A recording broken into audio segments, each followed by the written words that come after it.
외딴 섬 주민들은 마실 물이 부족해서 급수선으로 물을 공급받을 만큼 열악한 환경에서 살고 있는데요. 진도 외병도 주민들의 식수난이 50여 년 만에 해결됐습니다.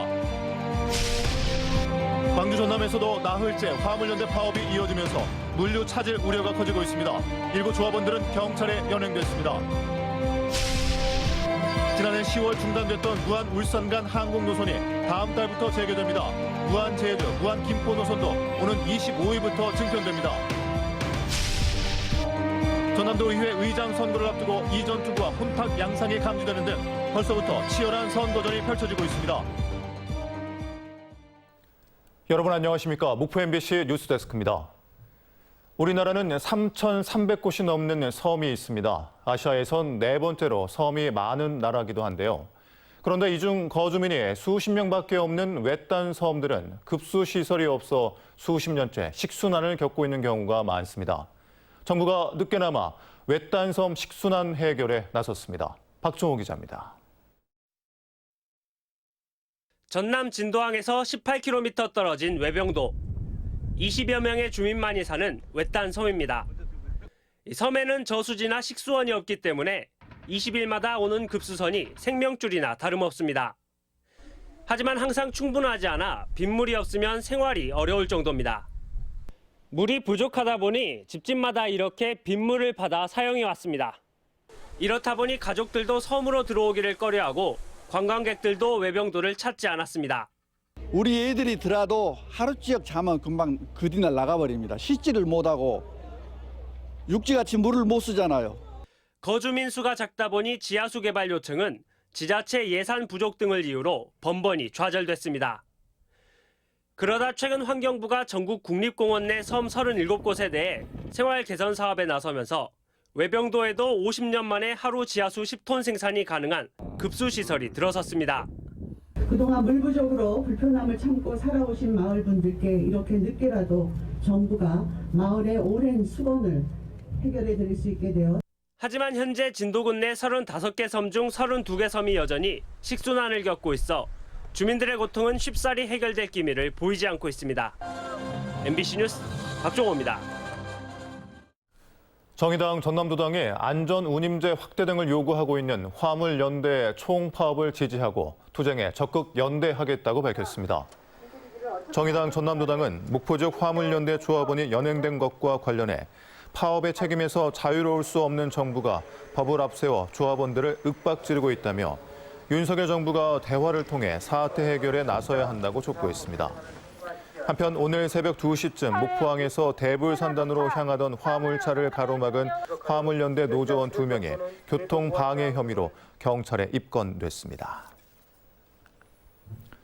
지난해 10월 중단됐던 무안 울산 간 항공 노선이 다음 달부터 재개됩니다.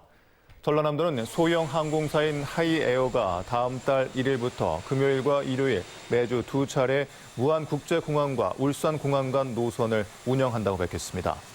또 현재 주 2차례인 무안 제주, 무안 김포 노선도 오는 25일부터 한 차례씩 증편해 주 3회 운항하기로 했으며 국제노선 전 세계 운항도 다음 달 취항을 준비하고 있습니다. 최근 전남 지역 장염 환자에게서 노로바이러스가 잇따라 발견돼 보건당국에 주의를 당부했습니다. 전라남도 보건환경연구원이 전남의 7개 의료기관 장염 환자에게서 검체한 설사 원인 병원체 33건을 분석한 결과 2명 가운데 1명 수준인 45%가 노로바이러스 양성 반응을 보였습니다. 노로바이러스는 전파력이 강해 2차 감염을 일으키기 쉬우며 감염되면 구토와 설사, 발열 등의 증상을 보이게 됩니다. 전남도 의회가 다음 달 개원을 앞두고 있는데 의장 선거를 놓고 물밑 작업이 활발하게 진행되고 있습니다. 하지만 벌써부터 이전 투구나 혼탁 양상이 감지되고 있습니다. 김진선 기자입니다. 7월 개원을 앞둔 12대 전남도의회는 56명이 민주당, 국민의힘 1명, 진보당 2명, 정의당 1명, 무소속 1명. 정원이 종전 58명에서 61명으로 증가했지만 민주당 소속 의원이 압도적으로 많은 것은 11대와 똑같습니다. 전남도의회는 개원도 하기 전에 벌써부터 의장과 부의장, 상임위원장 선거를 놓고 이합집산이 한창입니다. 의장 후보로는 4선인 순천의 서동욱 의원과 3선인 해남의 김성일 의원이 거론되고 있습니다. 각각 부의장과 상임위원장 진용을 짜고 세력을 확장하고 있습니다.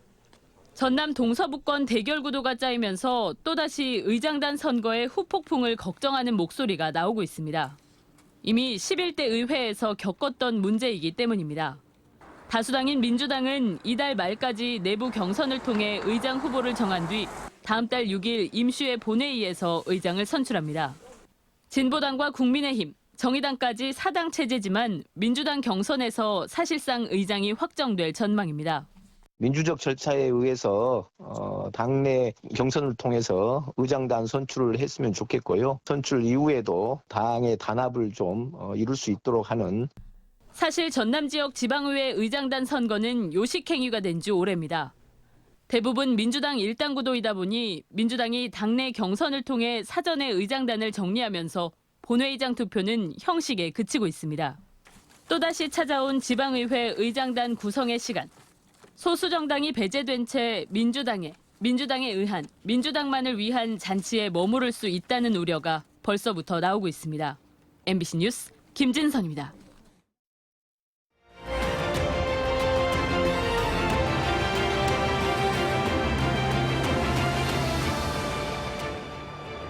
네, 6일 지방선거 우리 지역 당선인들을 만나보는 순서입니다. 오늘은 민선 6기 장흥군수를 지내다 민선 8기 다시 군수로 돌아오게 된 김성 장흥군수 당선인과 이야기 나눠보겠습니다. 안녕하십니까? 안녕하세요. 네, 먼저 당선 축하드립니다. 감사합니다. 소감 한 말씀 부탁드릴게요. 이번 지방선거는 그 어느 때보다도 이 여러 가지 여건과 상황이 어려웠습니다. 그럼에도 불구하고 우리 장흥군민들은 저 김성을 믿고 저에 대한 뜨거운 지지와 성원을 보내주셨습니다. 국민들의 뜨거운 지지와 성원은 우리 장을 좀 더 발전시키고 좀 더 국민을 행복해달라는 국민들의 명령이라고 생각합니다. 저는 임기 4년 동안 이 국민들의 명령을 잘 받들어서 우리 장을 전국에서 가장 살고 싶고 아름다운 고장으로 반드시 만들어내겠습니다. 네, 4년의 공백이 있었습니다. 민선 8기는 어떻게 준비할 계획이십니까? 지난 민선 6기 이후로 지난 4년간은 제게 민선 6기의 잘된 점과 아쉬웠던 부분을 반추해보는 소중한 시간이었다고 생각을 합니다. 많은 지역 국민들을 만났고 다양한 계층의 의견을 들었습니다. 그리고 이 많은 국민들의 어려움을 경청했습니다. 저는 이 국민들에 대한 다양한 목소리를 군정에 반영하고 반드시 우리 장을 보다 더 잘 살고 아름다운 고장으로 만드는데 최선의 노력을 다하겠습니다. 그게 이제 어머니 품 같은 장으로 표현될 거라고 생각을 합니다. 선거 기간 갈등도 참 많았습니다. 주민 통합을 위해서 어떤 방안을 갖고 계십니까? 이번 선거는 민주당 경선부터 본선까지 굉장히 치열한 접전이 있었습니다. 그러다 보니까 후보들이나 지역민들 간의 갈등과 분열이 있었던 것도 부정할 수 없는 사실입니다. 그러나 이제는 선거가 끝났습니다. 선거 출마하는 모든 사람들과 우리 국민들은 장이 발전해야 되고 국민이 행복해야 하는 그런 공통의 목표를 가지고 있었기 때문에 이제 선거 끝난 상황에서 당연히 갈라진 민심이 하나로 통합되리라고 생각을 하고 있고, 저도 우리 각 후보자들을 이제 전화는 다 했습니다만은 접촉해서 좀 국민 통합에 협조해달라는 그런 당부를 드릴 생각입니다. 이렇게 통합된 국민의 힘으로 우리 장을 보다 변화시키고 발전시키는 그런 장으로 만들어내겠습니다. 네, 취임 이후에 가장 먼저 추진할 정책이나 사업이 뭔지 궁금한데요. 장기적인 코로나로 인해서 우리 국민들의 사기는이 저하돼 있었고 지역 경제는 침체돼 있습니다. 그래서 이런 국민들의 사기 진작과 지역 경제 활성화를 위해서 취임 즉시 추경을 통해서 만 18세 이상 우리 국민 모두에게 20만 원의 코로나 극복 1호금을 드리려고 생각하고 있습니다. 또한 지금 우리 장도 인구 소멸 위기 지역으로 놓여 있는데 이런 인구 감소에 대한 대처를 위해서 인구 전담부서를 만들어서 반드시 2026년까지 인구 4만을 회복해내겠습니다. 네, 마지막으로 우리 장흥 군민들과 시청자분들께 한 말씀 부탁드립니다. 힘들고 어렵지만 우리의 사랑하는 후손들과 장의 미래를 위해서 모두 공직자와 우리 국민 모두가 함께 새로운 역사를 창조해내는 주인공이 됩시다. 감사합니다. 네, 지금까지 김성 장흥문수 당선인과 함께했습니다. 오늘 말씀 고맙습니다. 감사합니다. 다음 뉴스입니다. 여수에서 12년 된 경량 화물차가 시속 152km의 초과속 운전으로 단속됐습니다. 차주는 그럴 리 없다며 억울함을 호소했지만 경찰은 면허 정지 처분을 내렸는데요. 취재가 시작되자 경찰이 단속 카메라가 측정 오류를 일으킨 것 같다고 뒤늦게 해명해 논란이 일고 있습니다. 강서영 기자입니다.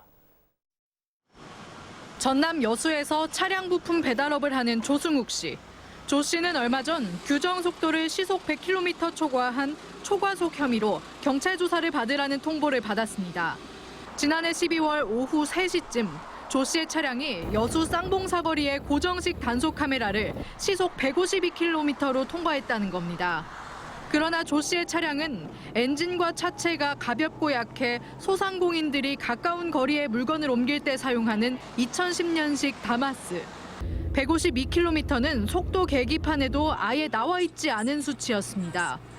경찰 조사에서 조 씨는 억울함을 호소했지만 절대 불가능한 일이고 신호 체계든 이 차 상태든 뭐 어떤 걸로 해도 할 수가 없다, 아무도. 경찰은 단속 카메라 측정 수치를 근거로 조 씨에게 초과속 혐의를 적용해 면허 정지 처분을 내렸습니다. 100km 이상만 달려도 차가 진동이 오고 떨림이 오고 가까운 거리에 있는 카센터를 150km 달려가서 부품을 배송할 이유도 없지 않습니까? 대낮 시내 한가운데에서 다마스가 시속 152km로 달리는 것이 가능할까?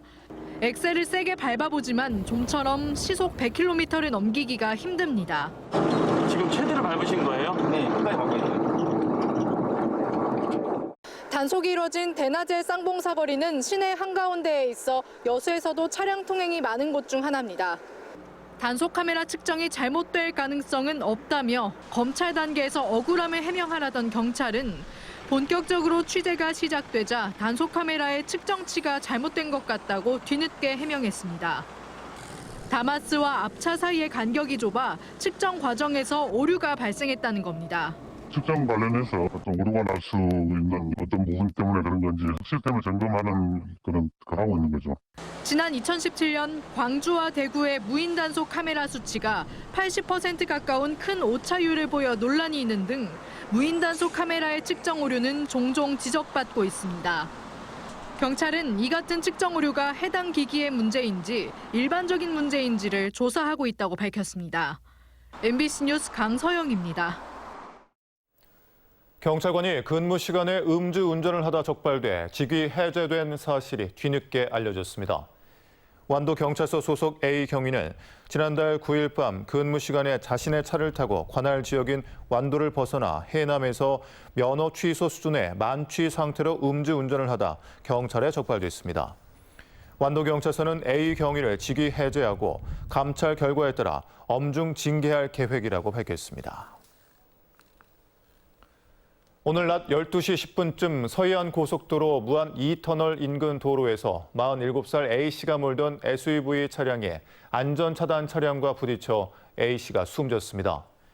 경찰은 사고 당시에 중앙분리대 공사가 진행되고 있었던 점 등을 토대로 정확한 사고 경위를 조사하고 있습니다.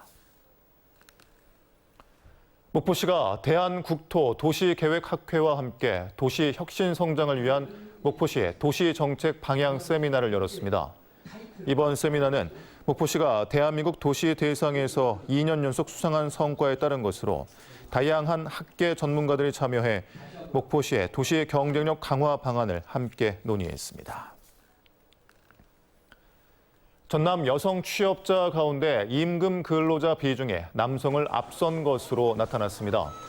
전남 여성가족재단에 따르면 지난해 전남 여성 취업자 중 임금 근로자 비중이 62.7%로 남성 58.6%보다 4.1%포인트 높았습니다. 최근 5년간 여성의 직업별 취업자 중 서비스와 농림어업 숙련 종사자가 가장 많았고 단순 노무와 전문가, 사무 종사자 순으로 나타났습니다.